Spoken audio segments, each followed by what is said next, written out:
Madame, Monsieur, bonjour et bienvenue en direct sur France 3 Bourgogne et sur notre page Facebook pour ce numéro spécial de Dimanche en politique consacré aux élections législatives de juin prochain. Nous nous intéressons aujourd'hui au département de la Côte d'Or en partenariat avec le Bien Public. Et nous ouvrons tout de suite un premier débat avec la très vaste 4e circonscription, celle du nord du département. Elle était détenue par François Sauvadet depuis 1993, mais il a quitté l'Assemblée nationale pour cause de cumul des mandats. 14 candidats se présentent pour lui succéder.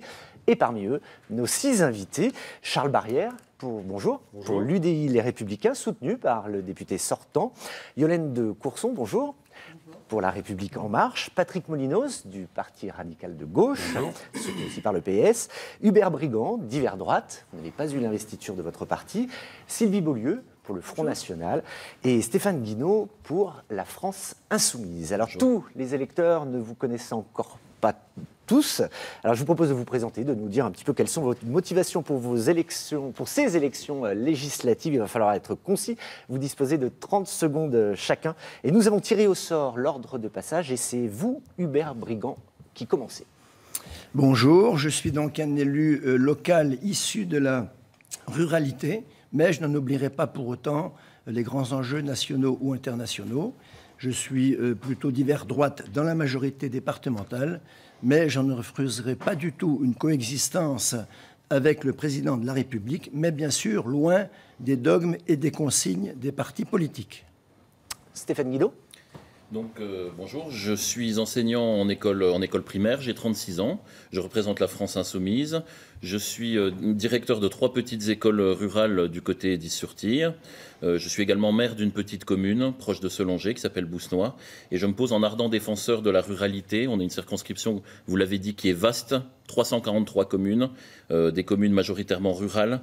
Et moi, c'est un territoire que je connais bien et la question de la ruralité est centrale, territoire que je connais bien puisque j'ai travaillé à Montbard, à Salmez, Is-sur-Tille, etc. Merci. Sylvie Beaulieu, c'est à vous. Conseillère régionale de Bourgogne-Franche-Comté, j'ai été élue dans cette collectivité que je connais bien pour y avoir travaillé durant 30 longues années.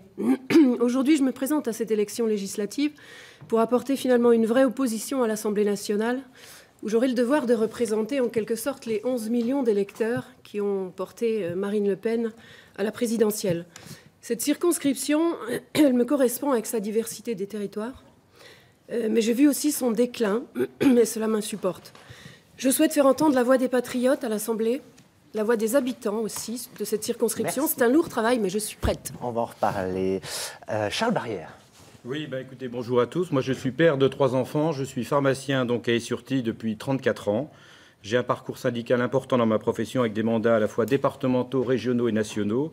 Un engagement politique récent puisqu'il date de 2011 quand j'ai été élu conseiller général d'Is-sur-Tille.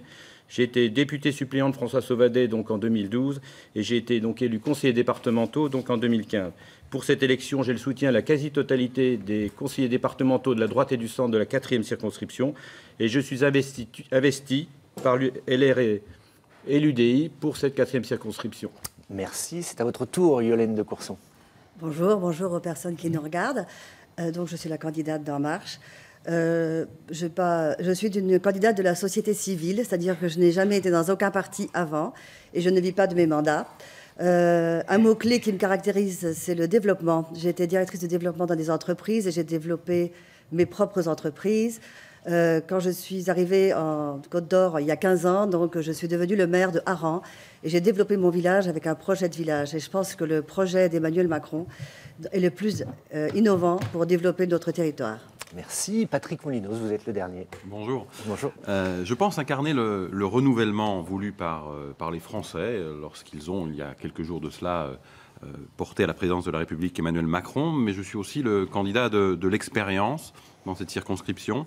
Et puis j'ai la jeunesse, j'ai 16 ans, enfin 16 ans de travail dans la circonscription, un peu plus en réalité, 16 ans de combat pour la ruralité, pour les entreprises, pour les habitants, pour les citoyens. J'ai créé des services à la population, des crèches, de l'accueil, de la cantine. Je sais le quotidien des habitants de cette circonscription. Je suis donc le candidat de la jeunesse et du renouvellement. Merci. Alors, dans votre circonscription, Marine Le Pen est arrivée nettement en tête du premier tour de la présidentielle, devant François Fillon et Emmanuel Macron, au coude à coude. Charles Barrière, comment vous vous positionnez, vous, dans cette campagne? Parce que finalement, l'UDI se dit au centre, vous êtes l'UDI. Est-ce que vous êtes dans l'opposition au nouvel exécutif? Moi, j'ai une ambition qui me guide, c'est la réussite de mon pays. C'est-à-dire que je prends acte de l'élection donc de notre nouveau président, et j'estime la chose suffisamment importante et la situation de notre pays suffisamment grave pour qu'on fasse tous les uns et les autres pour que justement soutenir l'action qui peut être conduite dans ce pays. Donc tout projet que j'estimerais positif, je le soutiendrai. Un projet positif à la fois pour les habitants, pour les territoires.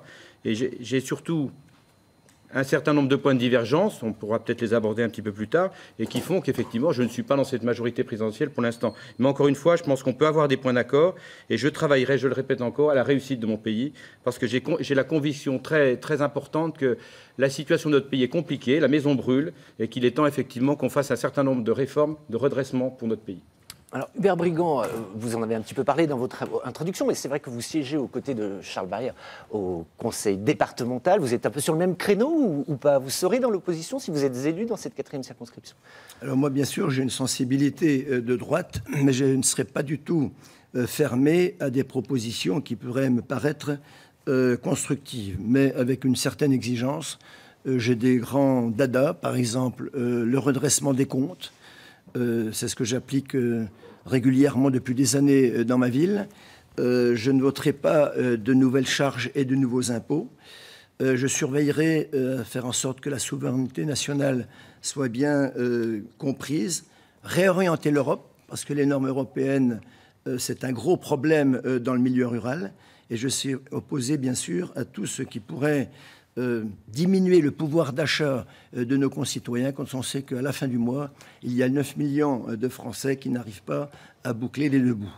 Alors toujours par rapport à ce nouvel exécutif, Patrick Molinos, alors vous, la situation est un peu floue pour le PRG. Il y a des candidats qui ont été investis par La République En Marche, d'autres non. Ce n'est pas votre cas. Comment vous allez faire? Vous allez siéger de quel côté, de quel bas? Non, la situation est très simple. Emmanuel Macron est pour 80% de ses propositions sur ce que le Parti radical de gauche a toujours défendu. Donc je serai dans la majorité présidentielle. La divergence que nous avons avec l'organisation de ces élections, c'est que nous pensons que prendre les meilleures idées de droite et de gauche a été une extraordinaire intuition qu'il a portée à la présidence. Mais pour trouver les meilleures idées de droite et de gauche, encore faut-il qu'il y ait une droite et une gauche. Et moi, je suis clairement dans la gauche responsable, celle qui aspire à gouverner, qui a déjà gouverné, qui saura écouter, qui saura renouveler. Donc je serai dans la majorité présidentielle pour que cette majorité présidentielle ait une ligne claire. Parce qu'on ne peut pas, au-delà des effets d'annonce, tout mélanger tout le temps. Il y a le progrès, il y a le conservatisme, il y a l'ultralibéralisme, il y a au contraire la protection des salariés, du pouvoir d'achat, etc. Donc il faut une ligne claire. Dans la majorité, à gauche. Yolène de Courson, alors, on vous dit rocardienne, je ne sais pas si c'est vrai ou ancienne rocardienne. Est-ce que vous êtes à l'aise avec ce nouveau gouvernement qui a un Premier ministre de droite et quelques ministres de droite? Vous êtes à l'aise, vous, pour soutenir ce gouvernement à 100%? Alors, je suis rocardienne, j'ai jamais été au Parti Socialiste, mais j'ai habité à Conflans-Sainte-Honorine, ça c'est vrai. Et je ne sais pas s'il faut être si c'est OPS pour habiter à Conflans, mais voilà. Et donc, j'en étais présidente de l'Office de tourisme à cette époque. On rappelle que Michel Rocard était le maire de Conflans-Sainte-Honorine. Oui, Michel Rocard était le maire, puis après Jean-Paul Huchon. Donc, moi, je suis tout à fait à l'aise avec le gouvernement qui a été nommé. Et quand je me promène actuellement je parcours activement la circonscription ces derniers jours. À Montigny-sur-Aube, on m'a dit c'est formidable, Agnès Buzyn est une personne exceptionnelle. On m'a dit par ailleurs, Alice Saint-Traine, un proviseur, a dit que Jean-Michel Blanquer maîtrisait complètement les arcanes de l'éducation nationale. Personnellement, ce que je trouve très bien pour notre... Personnellement, ce que je trouve très bien pour nous, c'est que le ministère de l'Agriculture s'appelle ministère de l'Agriculture et en même temps de l'Alimentation. Ce qui fait... Pardon ? Tenu par un radical de gauche. Très bien, c'est parfait. Et donc, ça s'appelle en même temps de l'alimentation, ce qui montre une réconciliation des agriculteurs avec les consommateurs. Et là, je crois que c'est un vrai chemin de développement pour nos territoires. Stéphane Guinaud, Jean-Luc Mélenchon a réalisé 17% dans cette circonscription. On l'a entendu qualifier Emmanuel Macron de monarque et de prendre beaucoup de distance avec ce gouvernement. C'est-à-dire que ce sera une opposition stricte et vous ne donnez aucun crédit à ce nouveau gouvernement ? C'est-à-dire que les Français n'ont pas élu Emmanuel Macron sur le projet, en tout cas. Ils ne veulent pas de ce président de l'extrême finance. Les taux records d'abstention et de nul et de vote blanc l'ont prouvé. Nous, on n'est pas dans l'opposition par principe, c'est pas ça la question. La question, c'est quel est le programme de M. Macron et quel est le nôtre. Nous, on a défini 3 urgences: l'urgence sociale, l'urgence démocratique et l'urgence environnementale. Or, dans ces 3 urgences qui sont déclinées par le programme de la France Insoumise, aucune n'est réellement prise en compte par les propositions de M. Macron. Donc, effectivement, nous souhaitons faire contrepoids et avoir un maximum de circonscriptions, voire même être majoritaire à l'Assemblée nationale. Alors, contrepoids, et pour vous, Sylvie Beaulieu, votre parti, on peut le dire, s'auto-proclame comme le seul parti d'opposition. Parce que c'est la vérité.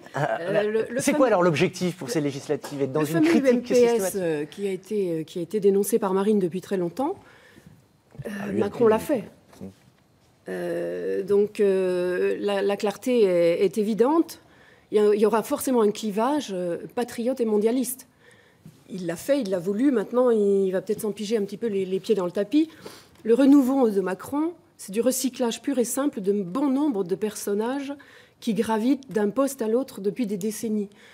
Donc, on parle de renouveau. Moi, je ne suis pas du tout d'accord. Et nous serons les seuls, effectivement, la seule opposition, la vraie opposition à M. Macron. Charles Barrière, en quelques mots. Oui, un petit mot rapide, parce que je pense que quand tant de gens souffrent dans notre pays, je pense qu'une attitude comme celle du Front est quelque chose d'insupportable. Moi, encore une fois, je vais préciser ma pensée. Ma pensée, c'est d'être dans une participation qui soit à la fois vigilante, exigeante, mais constructive. Parce qu'encore une fois, je pense que l'État de notre pays le réclame. Et je pense que tous ceux qui soutiennent des partis extrêmes font vraiment fausse route. Et je pense que les habitants de notre territoire n'ont pas besoin de ça. Ils n'ont pas besoin non plus, monsieur, d'un monsieur Sauvadé-Bis qui est resté sur son poste pendant 24 ans et qui, je crois, a un peu saoulé les gens. Donc maintenant, on va passer à autre chose. Écoutez, oui. Et on va élire quelqu'un. On parlera de ça après, si vous voulez bien. Allez, je vous propose d'accueillir sur ce plateau Bertrand Lotte, journaliste politique du Bien Public, pour une thématique liée à la spécificité de cette 4e circonscription. Bonjour Bertrand. Donc moi, ce que je voulais voir avec vous, c'est une thématique qui vous est chère à tous, c'est l'attractivité du territoire sur cette circonscription très rurale. Mais concrètement, si vous êtes élu demain, qu'est-ce que vous feriez à l'Assemblée pour porter ces projets, réattirer les investisseurs, redistribuer la carte des services publics aussi sur le territoire, les urgences, la gendarmerie. Donc peut-être Madame de Courson, commencez. Alors bon, le programme d'Emmanuel Macron comporte beaucoup de points sur le développement des territoires. Moi, je pense que la protection de nos concitoyens est importante, surtout dans notre circonscription. Le programme d'Emmanuel Macron, c'est libérer, protéger, réconcilier. Bon, libérer les énergies de tout un chacun pour qu'on puisse entreprendre, travailler, etc. Mais effectivement, protéger les plus faibles avec un certain nombre de mesures. On ne va pas s'étaler puisque vous allez... Et réconcilier, c'est surtout le dialogue. On est quand même une ou deux. Hein, voilà. Et réconcilier, donc, c'est donc par le dialogue tout le temps, partout, avec tous. Je pense que les services publics, la question des services publics dans les territoires est très importante. Et bon, il y en a beaucoup dans le programme d'Emmanuel Macron, notamment les maisons de services publics, le développement des maisons de services publics. Bon, il y en a une que je retiens parce qu'elle est un petit peu symbolique, c'est qu'Emmanuel Macron s'est engagé à ne fermer aucune école dans la ruralité d'ici la fin du mandat. C'est simple, mais ça crée du lien, ça crée du développement. Voilà, je pense que cette mesure-là, moi, je la retiens pour nos concitoyens. Sylvie Beaulieu. Monsieur Hollande s'était engagé à beaucoup de choses également, qu'il n'a pas tenues. Donc je ne vois pas pourquoi on aurait un grand espoir en monsieur Macron, qui est la continuité de monsieur Hollande dans sa politique. Non, ce n'est pas la continuité de monsieur Hollande. J'ai quand même l'impression que si. Je pense que... On prend les mêmes et on continue en essayant d'expliquer que c'est le renouveau. Non. Je pense que je pense pas que ça marche. De faire ce que monsieur Macron, ce qu'Emmanuel Macron a fait en un an, 350 000 marcheurs qui ont porté de toutes ordres... Soutenu par monsieur Hollande et son équipe. Non, pas soutenu par monsieur Hollande et son équipe. Nous avons tous marché. Moi, je suis indépendante. Et je pense que si vous aviez vu la composition des 428 personnes qui ont été futurs députés, qui étaient au Quai Branly un samedi il n'y a pas longtemps, eh bien, vous auriez vu que c'est vraiment le renouveau. 214 femmes, 214 hommes venant de toutes les parties du territoire et comme moi, n'ayant pas forcément fait de la politique avant. On va revenir sur la question de Bertrand. Voilà, l'idée c'est d'avoir des idées concrètes un petit peu, notamment en termes, on a parlé des urgences à Montbard, par exemple des gendarmeries à Liernay. Comment faire pour faire revenir? Est-ce que c'est possible déjà? Est-ce que si vous êtes élu, est-ce que c'est possible de faire du lobbying, de mettre pression sur le gouvernement pour redistribuer? Stéphane Guinaud? Déjà, je pense qu'il faut arrêter de fermer ces services publics parce que, vous savez, avec la loi NOTRe, on a regroupé les territoires, on regroupe les communautés de communes, on regroupe les cantons, etc. etc. Une gendarmerie par canton, quand on a des petits cantons, c'est plus le même nombre de gendarmeries quand on a fusionné les cantons. Et donc, il faut absolument revenir sur cette loi NOTRe qui concentre absolument tous les investissements sur les communes centres et qui délaisse totalement le monde rural, le Châtillonnais en particulier, qui est en train de se désertifier de manière importante. Et effectivement, il va falloir replacer des écoles là où il en faut. C'est pas simplement arrêter de les fermer. Hein. Si vous regardez la carte des écoles dans le département, il y a un vide dans le Châtillonnais. Il faut en remettre des écoles pour que nos élèves n'aient plus à subir des trajets de bus de 45 minutes par jour, etc. Donc, des services de santé également, et remplir des maisons de santé aussi, parce qu'il ne suffit pas de créer les maisons de santé, il faut encore les remplir. Et là, monsieur Mélenchon avait proposé la solution en disant on fait un contrat avec les jeunes qui font leurs études de médecine, c'est-à-dire qu'on leur finance leurs études, s'ils le souhaitent, et en contrepartie, ils s'engagent à faire 10 ans dans la ruralité. C'est pas le cas, on manque encore beaucoup de médecins du côté de chez nous et du côté de chez vous également, je crois. Donc voilà. Patrick Moulineau? Non, simplement sur cette question de l'attractivité du territoire. Moi, j'y travaille depuis, je l'ai déjà dit, depuis 15 à 16 ans, à Venarey-les-Laumes, dans le canton. J'ai présidé le Pays Haussois. On a eu de grandes avancées. Il y a des symboles très importants de ce que c'est que l'attractivité du territoire. Ça peut être ça, par exemple, vous voyez. Ça, c'est une petite boîte. Pas de pub, s'il vous plaît. Oh, on peut, c'est des produits locaux. Pour les produits locaux, on peut. Les Annies de Flavigny, c'est un exemple extraordinaire du savoir-faire local. On en parle souvent ici. C'est de la tradition, c'est aussi de l'attractivité touristique, de l'activité économique, de l'emploi. Je pourrais vous parler de fruitiers, de l'écopôle bois à La Roche-en-Brenil. Comment les attirer, ces nouveaux investisseurs? L'exemple de fruitier à La Roche-en-Brenil, porté par un élu par ailleurs d'hiver droite. On a tous su se réunir pour que cette entreprise, qui est un des plus gros scieurs de France, vienne et aujourd'hui développe l'emploi. Entre ce sieur et puis l'entreprise qui s'est installée à côté, qui fait des pellets, on a aujourd'hui un pôle d'emploi extrêmement important. Je pourrais vous parler de l'hôpital public, qu'il faut effectivement défendre absolument. Je pourrais vous parler de l'excellence de SEB. Il faut, mais il y a des contraintes budgétaires. Non. Il n'y a pas que des contraintes. Non, il n'y a pas que des contraintes budgétaires. Il faut avoir une volonté. Moi, je ne veux pas être le député d'un camp, je veux être le député des gens, le député des gens de la 4e circonscription. Je ne serai pas le député de monsieur X ou de madame Y, je serai le député des habitants de la circonscription. Il faut un député fort, il faut aller se battre pour ramener des investisseurs, des dossiers, et puis être cohérent. On ne peut pas être pour les services publics d'un côté, et puis pour plus du tout de présence publique dans les territoires. On ne peut pas à la fois dire qu'il faut plus d'impôts du tout, et en même temps, on veut l'hôpital, la gendarmerie, etc. Il faut préserver le pouvoir d'achat, mieux organiser les services publics et puis vendre ce territoire qui a une attractivité incroyable. Il y a des artisans, des entrepreneurs extraordinaires sur ce territoire. J'étais à Sainte-Colombe-sur-Seine hier avec une entreprise d'insertion, Graines. 1 million d'euros de chiffre d'affaires par an, 50 salariés, 50 personnes qui sont dans l'activité quotidienne. C'est ça la vitalité de la 4e circonscription, c'est ça qu'il faut défendre. Monsieur Brigand, sur cette question, vous êtes très concerné, ou à Châtillon, on a beaucoup parlé, fut un temps de fermeture de services publics chez vous. Alors, je suis concerné et je pense qu'il y a 3 points. Premièrement, beaucoup de mal a été fait. Ça fait des années qu'on supprime les petits cantons, ça fait des années qu'on nous retire les cartes d'identité, ça fait des années qu'on baisse les dotations des communes en milieu rural, ça fait des années finalement qu'on nous affaiblit. Donc ceci, il y en a marre. Je crois qu'il va falloir penser maintenant au monde rural. Et puis les métropoles ont été servies pendant des années. Donc je dirais chacun son tour. Alors moi je serai vigilant. Il y a certaines propositions peut-être du gouvernement que je suivrai, mais il y en a d'autres sur lesquelles je vais faire attention. Il paraît que M. Macron voudrait supprimer 35 départements. Tout ça, ça ne va pas dans l'attractivité des territoires. Je pense que ça continue à nous affaiblir. Alors en ce qui me concerne dans le Châtillonnais, on a eu la bonne idée de réaliser premièrement des bâtiments relais.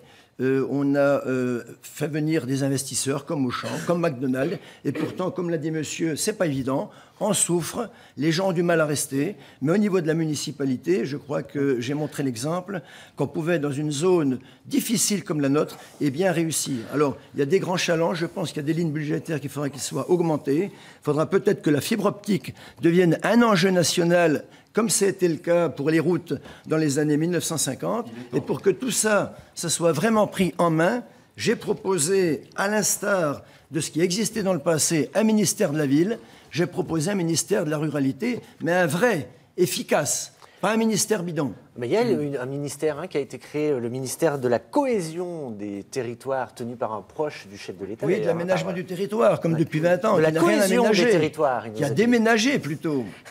Est-ce que ça vous rassure les uns les autres Stéphane Guinon, vous vouliez prendre la parole? Moi, ça ne me rassure pas par rapport à ce que disait M. Brigand. Il parlait de McDonald's. C'est quand même une chaîne de restaurants qui met tous ces restaurants en déficit pour ne pas payer d'impôts en France. Alors, je ne suis pas sûr que ce soit l'exemple de la réussite. Mais il y a quand même eu 25 créations d'emplois. Oui, mais je suis d'accord. Mais à côté de ça, il faut quand même accepter de payer des impôts parce qu'ils bénéficient aussi de nos infrastructures que nous, on les paye avec nos impôts. Et puis à côté de ça, le développement à tout va des grandes surfaces, c'est ce qui fait aussi mourir les petits commerces et les petites entreprises localement dans notre ruralité, justement. Et moi, je pense qu'il va falloir justement ces entreprises, je pense qu'il va falloir les protéger et les protéger sur le plan international et avec le rétablissement d'un protectionnisme solidaire au niveau des entreprises. Chabaria, vous aviez demandé. Oui, j'ai deux, trois choses à dire quand même sur le sujet parce qu'il est essentiel dans ce débat et puis pour l'avenir de nos territoires. Avant d'être un député d'un parti, justement, je serai le député des territoires. Bien préciser que la ruralité, comme on entend ce grand mot que tout le monde porte au Pinal, c'est pas que de la ruralité, c'est pas que des communes petites. Il y a aussi des pôles d'attractivité qui fonctionnent à la fois très très bien. La 4e circonscription, c'est quand même 343 communes. C'est 60% de la superficie de la Côte d'Or. C'est un ensemble très important et très vaste. Et c'est la raison pour laquelle, moi, dans mon programme, j'ai prévu qu'élu député, j'organiserai autour de moi 2 conseils. Un premier conseil des territoires pour les élus, un deuxième conseil, un conseil économique et social. Pourquoi? Pour une raison très très simple, c'est que les élus ne peuvent pas tout. Est-ce que vous pouvez nous donner un petit peu d'exemples sur ces conseils, justement? Voilà. Qui en serait membre, qui en serait... Ah ben, si vous voulez, c'est sur la base du volontariat.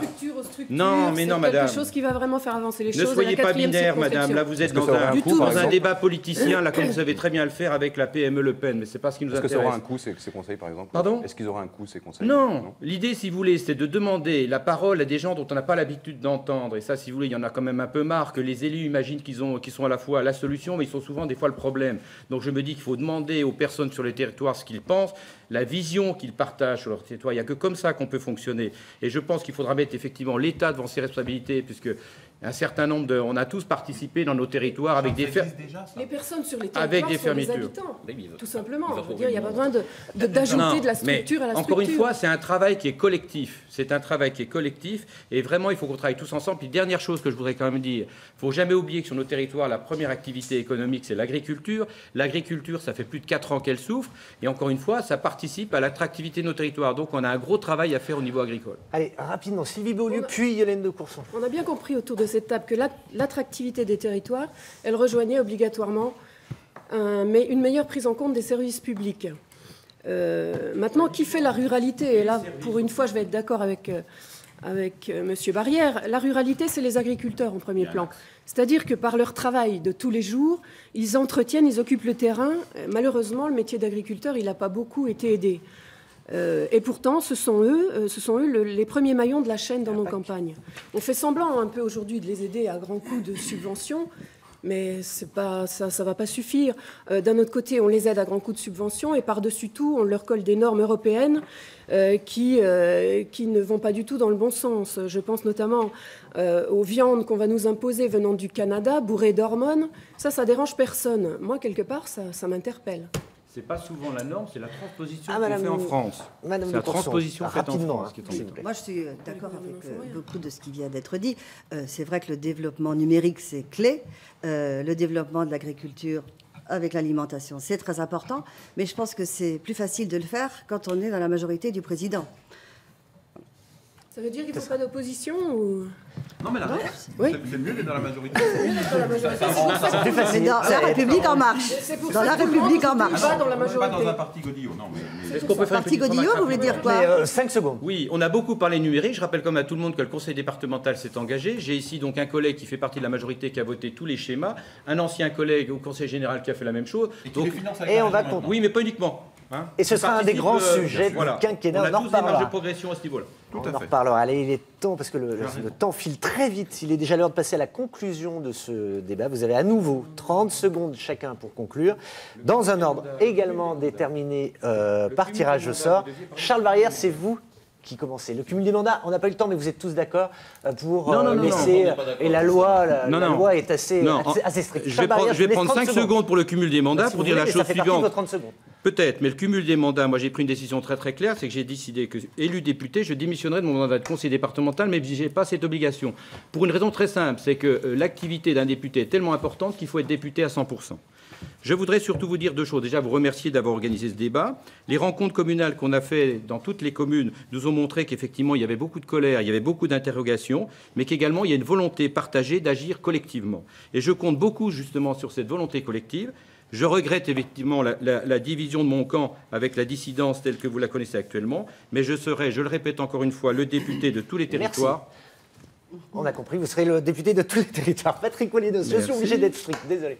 Rapidement, il faut pour cette circonscription, comme ça a été le cas depuis 40 ans, un député fort et utile. Fort, c'est quelqu'un qui saura faire porter la voix de la circonscription. Utile, un député qui sera dans la majorité présidentielle.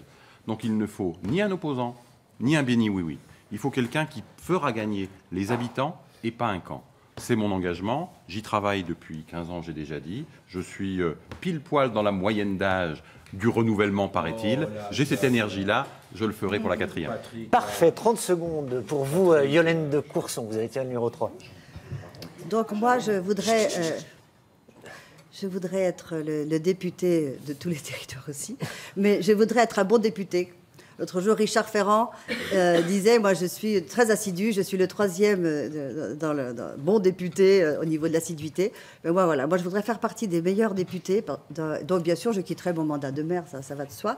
Et je pense que le programme d'Emmanuel Macron est le meilleur pour nos territoires. Et je demande à ceux qui nous regardent de donner une chance à l'optimisme et donner une majorité au président. Hubert Brigand, c'est à vous. Charles Barrière l'a dit, vous avez le candidat de Paris et vous avez le candidat du territoire. Alors, quoi qu'il en soit, je demanderai à ce qu'on dirige vers les zones rurales les mêmes montants qui ont été dirigés vers les zones urbaines depuis 10, 20 ou 30 ans. Et je veux mettre mon expérience d'élu local au service donc de la 4e circonscription. J'entends faire passer un nouveau souffle sur cet hexagone, d'où mon slogan qui est repris par tout le monde et j'en suis ravi, la ruralité en avant. Sylvie Beaulieu, merci d'avoir respecté votre temps. À vous. À mon sens, la politique, c'est une étiquette et une dose de confiance. Alors, mon étiquette, à moi, elle n'a jamais changé depuis les années 90. Je suis Front National. Je resterai Front National. Et par les temps qui courent, ça me paraît important de le souligner. Avec le soutien de Marine Le Pen et mes collègues, nous saurons porter avec détermination à l'Assemblée cette seule opposition ferme que nous incarnons aujourd'hui. Pour faire bouger les choses, il faut du tempérament, de la volonté, une dose de culot. Et moi, j'ai tout ça. Donc, je compte sur vous, habitants de la 4e circonscription, pour me porter député en juin prochain. Merci beaucoup. C'est à vous, Stéphane Guinaud. Alors, on parle beaucoup de ruralité. Moi, je remarque que monsieur Brigand et monsieur Molinos sont tout de même des maires de villes quand même assez importantes. Je ne sais pas si on peut encore parler de ruralité à ce niveau-là. Plusieurs milliers d'habitants. Moi, je sais ce que c'est qu'une commune de 120 habitants, puisque je suis à la tête d'une commune de 120 habitants.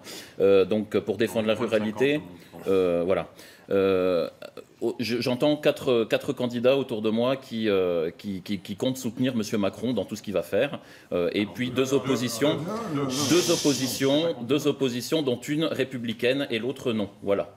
Et merci. La républicaine, c'est la nôtre. Voilà. On a bien compris. Merci à tous d'avoir accepté notre invitation et ce débat qui va très vite. Pendant que vous quittez ce plateau, je précise que 8 autres candidats se présentent dans cette 4e circonscription. Il s'agit de Jean Balouch d'Europe Écologie Les Verts. Attention de ne pas passer devant la caméra. De Didier Coulichet du Mouvement 100%, de Michel Denisot, Lutte ouvrière, Daniel Gutiérrez pour le Parti communiste, Sébastien Rousset pour Debout la France, Sandra Wagner de l'UPR, Kylian Gorin du Parti du vote blanc et Élie Tartera, Mouvement des progressistes.